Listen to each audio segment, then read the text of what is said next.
May mga fans na hindi nagugustuhan ang ginawa ni Vice Ganda kay Ann Curtis. Para sa kanila, super off na ang eksena kapag pinipisikal ni Vice si Ann.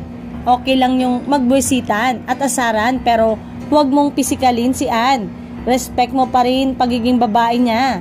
I have watched one time sa Tawag ng Tanghalan. Biniro ka ni Jong Hilario. May nilagay sa buhok mo tapos bigla mong sinabunutan si Ann. Napagbintangan mo siya. Respect mo pa rin, paalala ng fans. Sagot ni Vice, wag niyo po kaming alalahanin. Kami po ang may relasyon, kaya kami po ang nagde-decide kung paano kami maghaharutan.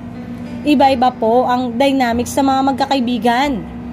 Pinakita rin ni Vice ang video na kahit off-cam o backstage, buwisitan pa rin sila ni Ann. Ewan ko ba kung bakit ganyan ang trip namin. Kahit off-cam, masayang-masaya kaming nagbibisitan. Ang labo ng love language namin, sabi ni Vice. Bardagulan is the newest love language, dugtong pa niya. Pero hirit pa rin ng ilang fans. Hello Vice, pero syempre national TV kayo. May kaakibat na social responsibility kayo. Wag nating gawing pisikalan. Ang biruan kasi iisipin ng mga bata, okay lang yun. Sagot ulit ni Vice, ang programang ito ay rated PG. Chika pa rin ng isang fan. Buti hindi nyo love language manakal ng kawad ng kuryente o manghampas ng cable. Reply naman ni Vice, hanggang sakadan lang po kami pero lot-lot ako kay Ann because I have Barbie arms. Sagot naman ni Vice. Umani naman ang samot-saring reaksyon ng sagot na ito ni Vice Ganda mula sa mga netizen. Narito ang ilan sa kanilang mga komento.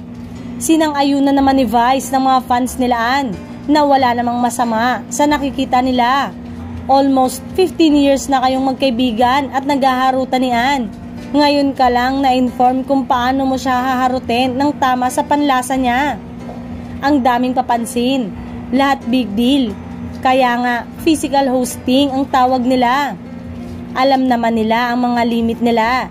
They have so much respect for each other at pinag-uusapan nila yon. Well, okay rin naman. Siguro na nababasa ni Vice ang mensahe ng ibang fans na mukhang concern naman at hindi lang basta-basta naninira.